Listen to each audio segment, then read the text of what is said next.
Good afternoon, everyone. Thank you again for being here. We've been taking advantage of these briefings each day to brief the public with updated information and to really give our leaders a chance to address ongoing concerns that we're seeing in the community. At this time, before we get into our briefing related to the data, I want to call up the mayor. Mayor Walsh. Great. Thank you, County Executive, for continuing to provide this platform for us to share important information. Today I want to talk about social distancing and the importance of it. You've heard the County Executive talk about it every day. You've heard me talk about it. Good news, bad news. Good news is most people are listening. There are indications of that all around us, from going out in the streets to even our crime statistics. Crime is down. So I want to start with the positive. Most people are listening, and I want to thank those individuals. Some are not. We received reports yesterday of our parks. It was a beautiful day, and there were a lot of people out enjoying our parks. Most of them were enjoying them appropriately, practicing social distancing, but some of them weren't, particularly young people playing basketball. We explored a few different ways in which to address it. I'm glad I have a good deputy mayor that gives me good advice, because my first reaction was to go up to the parks myself. Well, actually, I asked the deputy mayor to come with me, and she quickly reminded me that the kids probably weren't going to listen to me. So that was good advice. So we ruled that out. Then we considered whether or not that's something that we would want to call the police for. And I think we would all agree, despite the fact that crime has been down the past couple weeks, that our police officers have more important things to do than ask kids, or anyone for that matter, to follow the rules. If it comes to that, the police department's prepared to go there, but we don't want it to come to that, and we don't think it has to. Ultimately, we decided to take down the rims on the basketball hoops. Unfortunate, but necessary. Our skilled trades have been out all day doing that, and will continue to until they are all down. So I want to reiterate that while our parks are open, all of our facilities, all of our equipment is closed for use, and we expect that everyone will follow those rules. That includes our golf courses. The state has given direction that some golf courses can remain open under certain conditions, but our golf courses don't open until May 1st every year, so that's no different this year. So we don't want anybody out on our golf courses. If LeBron James and Tiger Woods can take some time off, so can you. Your game won't suffer too much. We are looking at other ways, understanding that not everyone is going to listen to me to get the word out. We did the county executive and I did a public service announcement with coaches Boeheim, Babers, and Hillsman, which we're going to be pushing out. We're looking for other individuals in the community that can speak to different constituencies and make sure we reinforce that message. People's lives are at stake, and everyone needs to take this very seriously. With that, I want to take this opportunity to introduce someone who we all listen to, Pastor Darren Jaime from People's AME Zion Church, to share a little bit more about the importance of social distancing and following the rules. Pastor. Thank you, Mayor. Thank you, County Executive. I'm here today just to talk a little bit about social distancing, to help us understand the importance of social distancing, because social distancing in its best continues to help to flatten the curve. But in addition to talking about social distancing, I also want to talk about medical distancing, because there are some people who need to get tested. And we want to encourage people who need to get tested to get tested. If you show symptoms, if you show signs, we want to make sure that those persons are going and getting tested. Particularly in communities of color, there's the opportunity for higher risk and vulnerability.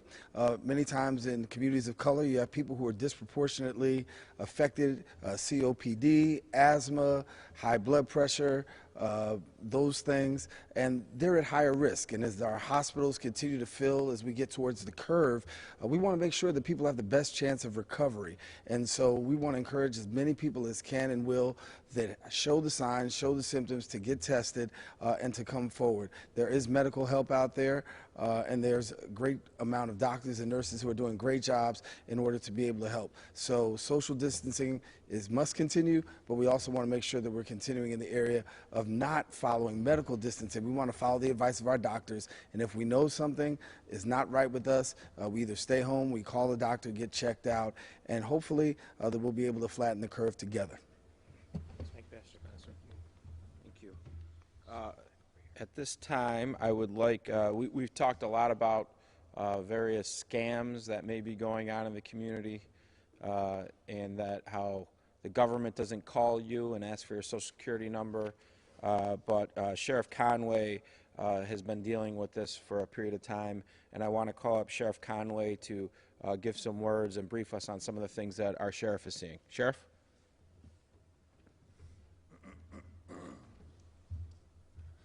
Thank you. Good afternoon, everyone. I welcome the opportunity to come here and explain a few things, try to clear up some situations, some continued misinformation out there as it relates to public safety, and then also try to answer any questions that you may have. I want to start out by saying that I have been in contact with all my colleagues in law enforcement throughout the county, town and village chiefs, myself, city police, as well as federal agencies. And as recently as yesterday, we had a phone conference, which we are doing on a regular basis now. And the real purpose of that conference was for all of us to have a uniform message when it comes to not only policing but public safety as we move forward in this situation. And I can tell you, as you've heard me say before, we have an excellent working relationship in Onondaga County and actually central New York when it comes to law enforcement as far as cooperation, and that is bearing fruit right now. We are all on the same page when it comes to how we're going to address or have been addressing certain types of calls, but also going forward what other actions we may take. It's also important that not only do we keep our communities safe, which we have the responsibility to do each and every other day, but we need to keep our own members safe and healthy. If we don't have proper staffing in our police departments, then that would greatly impact the community and the calls that we are called upon to respond to each and every day. You may have saw a release that went out earlier from Sergeant Sieber. I again want to just clarify, as the county executive has over the last few or several days, there is no curfew, certainly in Onondaga County, and there is no travel ban. We of course want people to stay home, as the message has been, but it does not prohibit people from traveling in their vehicles throughout Onondaga County. As far as the question about complaints relative to people gathering, we each and every day, regardless of the situation, respond to calls of people who don't follow rules, people who break the law. This is nothing new to us. And just as in those types of situations, now in these, we are asking for people's cooperation. And from what I've seen, there's been a tremendous amount of cooperation, but like in anything else in our community, there are always those who feel they don't need to follow the rules or just don't care to follow the rules. And so our response is we will respond to each and every complaint that comes through 911. We'll service that call, and we will do what we feel in that situation is the best course of action. Certainly we're going to note this, we're going to take reports, but each and every circumstance is unique. But what we are going to be asking when we respond is for those people to be cooperative with us and hopefully correct that behavior and not repeat it. Thank you. Thanks, Sheriff. And the sheriff will be here, so after our briefing we can have questions if you have any questions for him. But again, thank you. It's been about almost 2 weeks since we've had positive cases here. First positive case, I believe it was about 10 a.m. on Monday, not this past Monday, the previous Monday. We've been talking about preparing, and then we went from planning and preparation to mitigation before we got into this process. But here we are, and we have new numbers Let's see here. We currently have 123 positive cases. That's up 12 from yesterday. That is a decrease in numbers that we had been seeing. We've been seeing an increase higher than that each day. This is good. We're getting more data in. This allows our health department to identify the positives, work with those families, quarantine those that need to be quarantined, and that's certainly important. You've heard a lot about our strategies on testing, and everybody talks about testing. And I just saw a couple more articles about testing. I think it's important that people understand the rules on testing. There are people who believe that every single human being should be tested, and then you would know how many people are positive or not positive. That's a fantastic idea. I wish in our county we could have 470,000 people tested today. We would know everybody who's positive today in quarantine, and we could flatten the curve today.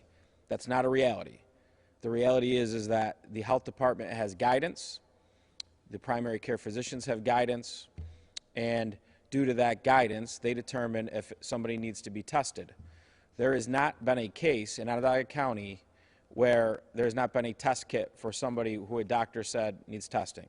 If a primary care provider did not have testing that day, they could have referred them down to the Triage testing site where there's been testing kits.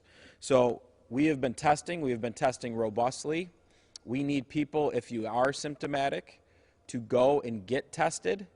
If your doctor, contact your doctor. If your doctor says that you meet the criteria to get tested, get tested. To Pastor Jaime's point, the way we really flatten the curve is we make sure sick people get tests because we have them. Let's break down the data of who we have. Out of the 123 cases, we know that 10 of them are contacts. That number may increase with the investigations into our new cases. What are contacts? Those are most likely family members, people who live within the same house, or people who are in a quarantine that had a direct contact with the individuals. We have 64 females. We have 59 males. We have 5 individuals under 19. These are all teenagers. There are no children in that number. We have 30s in their 20s, 30 people in their 20s. We have 16 in their 30s. We have 19 in their 40s. We have 22 in their 50s. We have 16 people in their 60s. We have 12 in their 70s. And we have 3 in their 80s. We have 18 individuals that are currently in the hospital. 12 of these individuals are in good shape, good condition. 6 individuals are in critical condition. We've had 2 people who have been in the hospital but have been discharged and now they're back home. That does not mean that they are COVID-19 free at this point. That just means they are no longer necessary to be in a hospital. They're feeling better. They're back home. We have 349 plus people in a mandatory isolation and quarantine. When you add that in together with our positive cases, we have well over 400 people that are in quarantine. 28% of our residents that are tested positive are under 30, 41% of our residents are under 40, 57% are under 50, 75% under 60, and then 25% are over 60. Our geographical breakdown: 42, City of Syracuse; 18, Town of Clay; 13, Town of Cicero; 11, Town of Salina; 8, Town of Camillus; 6, Town of Manlius; 6, Town of Onondaga; 5, Town of DeWitt; 4, Town of Pompey; 3, Town of Lysander; 3, Town of Skaneateles; 1, Town of Geddes; 1, Town of Lafayette; 1, Town of Spafford; 1, Town of Van Buren. When we have a positive test, I've had emails of people who live in these communities saying, why haven't I been alerted about who this person is? You will be alerted through a health department investigation if you're deemed to have contact with an individual. Now, this does not mean if you were at the grocery store and this person may have been at the same grocery store as you, that you had direct contact with an individual. So that would not merit a contact from the health department. But we will not be giving out names of people who live within your communities. These people have done nothing wrong. They got sick. That's all. So far, we've had 2,500 test results back, 123 positives. We had 275 tests back since yesterday. Yesterday, we had over 675 tests back. The backlog of testing from the beginning of last week is now really coming through. I'm pretty confident by the end of the day, most people from that Monday, Tuesday, Wednesday batch should have heard about their tests. Our current rate of which tests being taken turn out to be positive are 4.9%. That's moved down the last 2 days. About the process after a positive result. Again, we have more people who have tested positive. We have more people under quarantine. We talked about this. Our anxiety is going to be up. There's going to be fear. We're going to know people in these situations. Let's talk about that process, and there's going to be a flow chart that's coming up right now. You can see from the flow chart our health department will contact you if you test positive, and your primary physician will contact you as well. To begin the investigation, the nurse who calls will ask standard questions related to your health, and they'll gather the direct contacts a person has had since the onset of symptoms. That's what the investigation is looking at. Not that somebody tests positive, it's the day that they were symptomatic. If that person had contact with somebody the week before, you're okay. This is how they know who has to go into quarantine because of direct exposure. There is a difference between direct exposure, sharing a home, an office, or direct physical contact, and then that of just being in a building or being in a building like this right now where everybody is social distanced. Direct exposure is not passing an acquaintance in a grocery store or the fact that you share the same employer. Some employers are taking different precautions that they are deciding to take. They may be shutting down their building. They may be bringing in cleaning. Not all of this is done at our health department's recommendation. This is their decision that they make. Our health department does our investigation, and we identify everybody that we believe should be in a quarantine, and we are certainly very cautious with that. We always are on the side of caution with that. I can't say this enough. As we see more and more cases, we've been saying this for weeks before we had positive cases. If you are sick, you need to stay home. We've had cases where some people didn't abide by that simple rule. And now that makes our investigations more complicated. You put community members at risk if that's the case. So if you are sick, you need to stay home. You need to call your doctor. And if your doctor believes you need to get a test, they may do testing at their doctor's office. If they don't, they can call the Upstate Triage line and work on a plan for you to come to the Triage testing site to get a test. Besides the positive test, we talked about it. There's now over 300 people in a mandatory quarantine due to exposure to a positive case. Our staff, rightfully in this process, is going to focus on the positive cases. We still need those in quarantine to be available and be accessible when we're trying to reach out to you. That's important, but those in quarantine, if they get to be symptomatic, need to contact their doctor so that the doctor can give them guidance. Again, we talked about this. We're hopeful that we will soon start seeing people coming out of quarantine. First case Monday, we'll hopefully begin a process where we start working with people out of quarantine on Monday who may have been affiliated with that first case 2 weeks ago. So again, please answer your calls from the health department. Keep your doctor informed. Anybody who has been tested must stay in quarantine until you get your test results back. Again, this is our executive order we put into place. Why do we do that? We knew that when you get a test, there's not a 24-hour turn time. We knew that. We knew that it could be 3 to 5 business days, and some days it has ended up being longer. So we put this order in place so that people are staying home. They're not potentially spreading whatever illness they may or may not have to anyone else. I know a lot of people are getting tips about potential specific cases. The way the process works is that unless there is a gap in the investigation of the health department, we are not going to put out a release for help. When we do have a gap or there's a period of time where we don't know or there's a question, if we don't know who this person has been in contact with, certainly we're going to put out information. We're going to seek the public's help. We're going to ask the public if they were in that building during those hours to come forward so that we can make sure you're being talking to your own doctor or our health department if they have questions for you.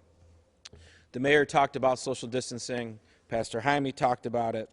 I've talked a lot about it. Certainly, we don't ever want any age group or demographic to feel like we haven't been lecturing them at this podium, so let me just lecture our teenagers. Leave mom and dad alone. You're not allowed to go outside, okay? Mom and dad are getting stressed, and I understand you're getting stressed as well.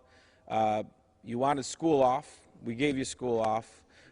So unfortunately, you're stuck home with your siblings and mom and dad. So again, we want to thank parents and everybody. The safest place is for you to be at home. And the sheriff is 100% correct. You can travel, you can go to the grocery store, you can go to essential businesses. There's nothing wrong with that. I know some people are getting confused about that. But you're safest at home. Your family is safest at home. And we expect you to abide by those rules. And the teenagers and the tweens who are driving mom, dad, and all their loved ones nuts about trying to hang out with your friends, we got to tough this out a little bit longer. Let's look at this, a couple things to run through, some important phone numbers and websites. Certainly, these numbers are important. The Upstate Triage Hotline, that's the number if you want to talk to a professional about testing at our Triage testing site, 315-464-3979. Senior healthcare worker and adult nutrition line. Again, we're expanding this. I just had an individual who didn't meet the senior qualification by age, but he had an impairment. He emailed me. He was upset that he couldn't get a meal. We made sure he's getting a meal tomorrow. So if you have a challenge in your life, if this line is there, we're trying to help all of our vulnerable. 315-218-1987. Daycare, we have daycare slots available. We talk about this every day. This has been very useful for keeping our first responders, our essential businesses, and our healthcare community at work where we need them. Daycare, 315-435-1220. If you're in a bind, we have slots available for you. You can call that number with child, and then we will help get you in an appropriate slot free of charge during this period of time. Donations of PPE. This is emergency medical equipment. If you're a business that has these are the masks. These are certainly N95s. These are visors. Our law enforcement officers need these. Our emergency responders need these. Our hospitals need them. Our nursing homes need them. And right now, there's a lot of competition for them. So if you have these supplies, please look at donating them, 315-435-2525. Again, our mental health is important. If you're having challenges, you need someone to talk to, you need a break, call 211. We have mental health professionals there that can help get you through this, work on some techniques. We're into this process a little bit. Everybody's getting tired. Some days we're all a little crankier than others.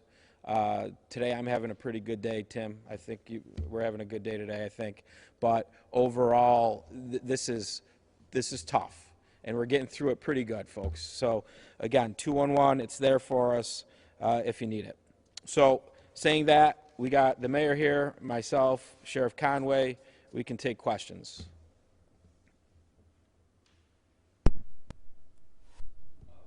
Yesterday, you talked about there might be a need to make an example of someone about social distancing, and has there been any need to issue a citation or make an arrest or anything like that? We get the 911 data, Tim, and we had 50 calls related to social distancing complaints.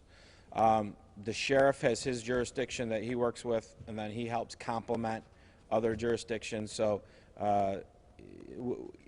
we'll call him up in a minute to talk about this, but the reality is our law enforcement's going to be in a position where they're going to make a judgment call, right? The mayor's got his SPD, they're going to be in a position where they're going to make a judgment call. I think certainly there will be a point where there will be an egregious situation, whether it's somebody hosting a very large house party or a business operating off hours, and there's many people at that business, where I'm sure the law enforcement community is going to, whether it's issuing a ticket or whatnot. We're working with the district attorney's office on the various executive orders, what they mean, so the law enforcement partners they know that they have all the information and they understand all the tools that are available. Sheriff, is there anything you want to add to that? Just to reiterate, again, it's discretion.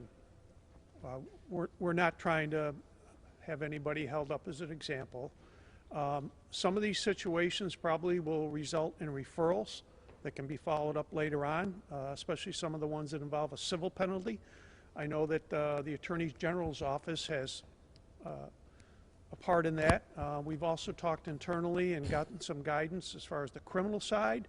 It appears that a section of the criminal nuisance penal law would apply in some situations, but we have to look at each and every one of these as their own situation. It's like most things. If we get called back to a house repeatedly, we get called to the same business that appears to be open, that of course is going to change the picture. But we're looking for cooperation. We're not looking for confrontation. But of those 50 911 calls, did any result in actual substantial breaking of social distancing or specifically referrals? My understanding is they resulted in warnings. Correct. Was that 50 since yesterday, or Yeah. since, yes? Yep, popular topic. Again, look at when we have these discussions, the reason why we are serious about this and why we're having these conversations is because we're trying to flatten a curve of a virus that is making people very sick, and we're looking out for their own well-being. If they get this virus, you can get very sick, and we have 18 individuals in the community that are sick enough to be in the hospital, which nobody likes to be in, and we have 6 of them fighting for their life. We aren't doing this and talking about this because any other reason than we want you to be safe. Mayor, can you speak to the Syracuse Police Department side of this? You mentioned deciding not to send officers to the parks where you can make a few tweaks before you get to that level. Right. But are they ready to actually go to a worst case where it's people continuing to gather? They are. They've issued specific guidance to their officers. They've communicated with the sheriff and other police departments to make sure that we're being consistent in how we apply. But generally speaking, the goal is educate and inform. In the case of businesses, we will forward. If we're called to a specific business that is in violation, the police department will write up a report and forward it to the State Attorney General's office.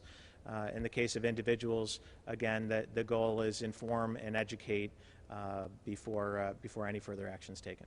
Have you had to make any referrals of non-essential businesses that are open that shouldn't be at this time? We have received calls, yes, and I can speak for the Syracuse Police Department. They have responded to calls. I can think of at least 2 that I was made aware of within the past 24 hours.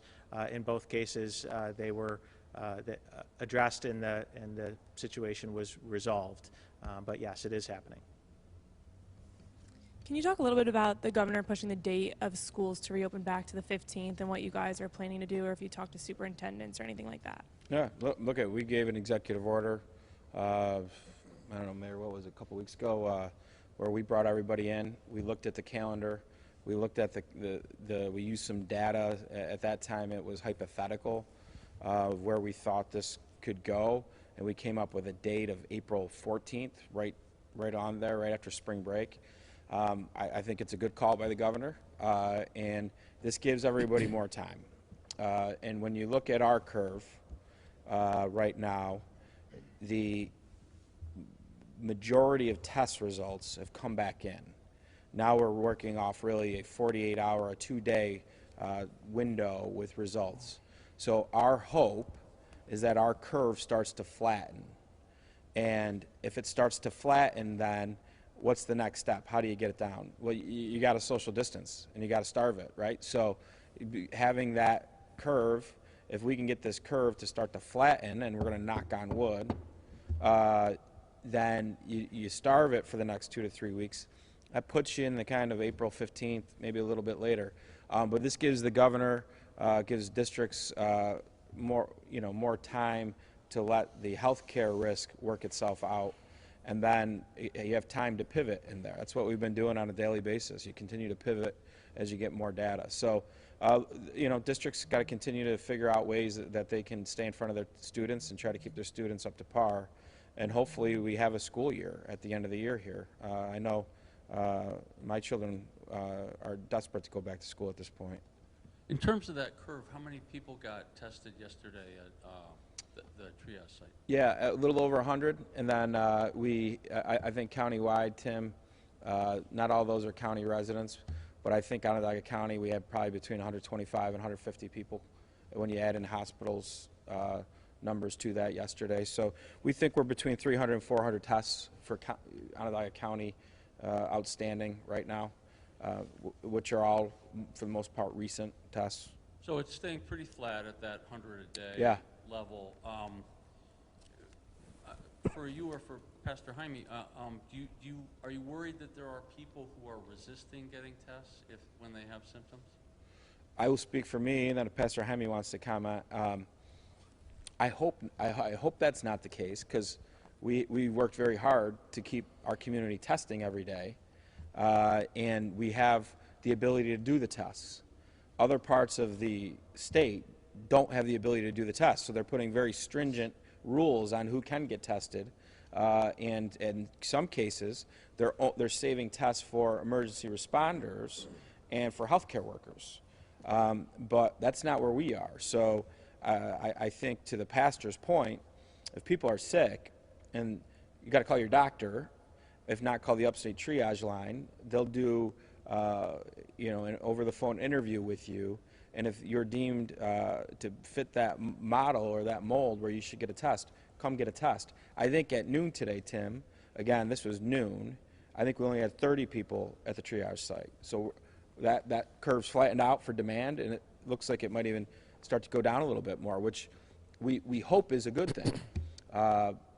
Because if there's more people that need to get tested, come get tested. There's no reason not to. I get it all, Pastor, or you want to add on to it? Hi, Tim. Just concerned about making sure that people do get tested. If you have to go call your doctor, call your doctor. If you need to make your situation aware, and let your doctor know what those symptoms may be. So there's slight concern, but overall, from what I've been hearing, people, if they feel it, they've been responding. Question. Would there ever be enough test kits available to test people who aren't showing symptoms but are in quarantine because they were directly in contact with someone who tested positive? Dr. Gupta and her team are working on a process for people coming out of quarantine, Andrew, what that looks like. We'll be able to talk about that probably tomorrow and or the day after, what that looks like. The reality is, if you look at the testing numbers in the state, the tests coming in from FEMA or the private sector, they've done over 60,000 tests in New York City, like 30,000 in Westchester, right? And massive amounts of testing, because that's where people are very sick. We've been able to test and test and test and test. I would be really disappointed if somebody's at home or going to work who might have symptoms and they're sick, and they just haven't gotten a test because they just feel like it's not necessary. We work very hard collectively as a community to make sure that we have tests. So let's take advantage of them. Because I think there are people who feel that they were exposed to a positive case, know they were, don't feel symptoms but worry, am I a carrier? Am I positive but not symptomatic? Yeah, so within the 14, and again, the guidance could change, but right now in a 14-day period, you should probably show some symptoms, right? And then Dr. Gupta and her team are working on what procedures they're comfortable with to release somebody out of quarantine.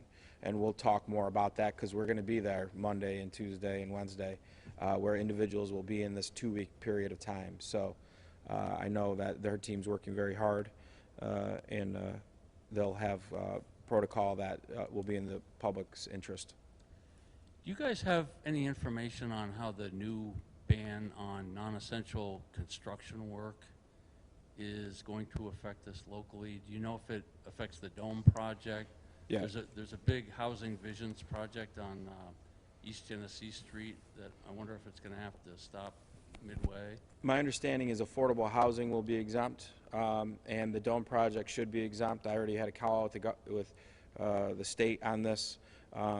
Regardless of the Dome project, it has to be exempt because that big metal structure on the dome isn't secured. They're still putting it up. So we're not going to stop construction and have 50-mile-per-hour winds presenting another public health challenge. So I called the state and just put everybody on notice on that, and I've talked to the contractor.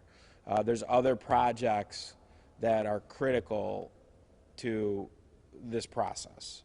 And if we have to work to get exemptions for those projects, we'll work with those construction companies. There's certainly some construction that can take a break for a couple weeks. We never want to say that. I think each region of the state's different. Certainly there's a stronger case to be made for this downstate. I think the case is weaker in Central New York, but there's a process for us to go and make our case for exemptions if we think it's in the public's good. But the Dome project has to go forward with that roof being where it is right now. And certainly I think the Housing Visions qualifies for the exemption as well.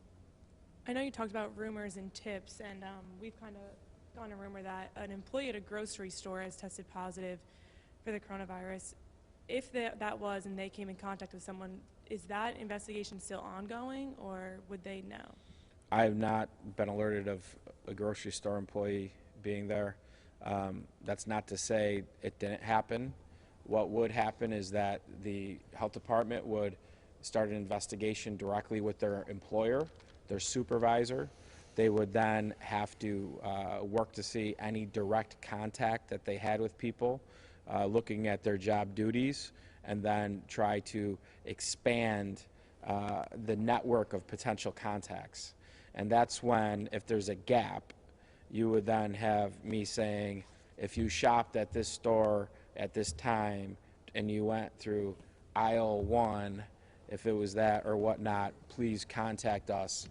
You would hear from that. So I don't know that that's true or not true. Certainly as this process goes on, people are getting positive tests who work in businesses or work in government where they could have exposure to people, and that's uncomfortable. And so that's when these rumors start flying, and I get it. It's uncomfortable, and what people need to understand, that's why we've kind of rolled out what the investigation process looks like, is we are going to be very cautious. If there is someone who we aren't sure had direct contact with, we're not going to say, you're fine. We're going to tell you to go into a quarantine. So I just think that that's why we're talking about that today, because we have more people who are positive. We're still going to get some more people who are positive. Hopefully in the very near future, we're going to have people who are getting better, who are no longer positive. But as this is more real in our community, this anxiety is there. So we'll continue to address every rumor to the best of our ability. What's the status of the National Guard in Syracuse? Yeah, I got a tip. I might be getting that question, Andrew. There was not, look, the National Guard has not reached out to us to be part of our emergency management planning. My understanding is the National Guard may be working with the 174th related to warehousing supply chain. And again, if the National Guard wants to be a partner, and we got people that are here that want to be able to help, we can give them things to do. How badly do you want to get up here and announce our first recovery? Pretty badly, right? We're not there yet, right? But what's nice about this process for me is I'm getting to talk more and more to people that are reaching out to me who have been sick, and I that means something. I sit here talking every day about people in numbers and data, but these are human beings who are been very, very stressed, and they've been very sick, some of them. And certainly it helps me through this process when I get to talk to them, and I'm their biggest cheerleader, and I can't wait till they all get better and can tell their stories when they're more comfortable to tell their stories. And we had a concerned cancer patient kind of call from Upstate saying that they're all using the same door, no matter what they're going in for, and she was concerned because their immune system is obviously very low. Do you know anything about that, or? Yeah, I can't speak to specifics about the different hospitals and different wings or anything like that. I mean, our hospitals and our partners are very, very cognizant of all of their patients, and I'm sure that the concern is real, right? That person, they have a real concern, and due to the heightened state of anxiety in the community because of this, sometimes it's harder to believe the answers and to believe believe the facts. But I'm sure the hospital is following all the proper disinfecting protocol, especially with their high risk, certainly patients. Are there any local manufacturers you can brag about who've specifically stepped up production of anything in the medical line, anything to help your emergency response? Yeah, so a couple different folks. Cascade, I think, has been reported on, looking at doing some visors. They make the lacrosse helmets. We've been talking to them a little bit. Certainly 1911 is doing some sanitizer. There's been some other sanitizer being done. We've got to make sure 1911 is still producing what they originally produced too. But in addition to that, the Tessie Plastics has reached out, and they have the ability to potentially manufacture some different things that could help stabilize supply chains. Right now, the supply chains for PPE is still complicated. It's not a 911 bell situation, but you're 4 or 5 bad days or busy days off from being a 911 situation. So to have a local manufacturer step into that arena and help out would make us very comfortable here. Any word from Hillrom or Welch Allen? I know they provided some equipment at the Allen Foundation for the testing site, but in terms of production in the Skinny Atlas area? Yeah, Hillrom has been a fantastic partner with providing what they can. They've boosted up some of their production for the whole country. That's good. That's good for Hillrom here in Central New York, that this presents a business opportunity for them. They don't make ventilators and some of the current needs, but certainly having that relationship with the Allen family and Hillrom in all of their contacts in the medical space helps us better source different companies that do different things. Very lucky to have them. I know the backlog of test results is pretty much resolved, although we're still hearing from a few people who are waiting. And I got a very specific question from one who wants to know, if she goes 14 days and still has no result from her test, is she released from quarantine? My suggestion would be that she emails us directly so I can have Dr. Gupta and her team talk to her, and they can make that call. I'm not going to sit here and I've learned a lot about the medical profession over the last few weeks, but Dr. Gupta is going to make that call. So if she wants to email me directly, I will put her in touch with Dr. Gupta and her medical team. My guess is she will have a test result back before the 14 days.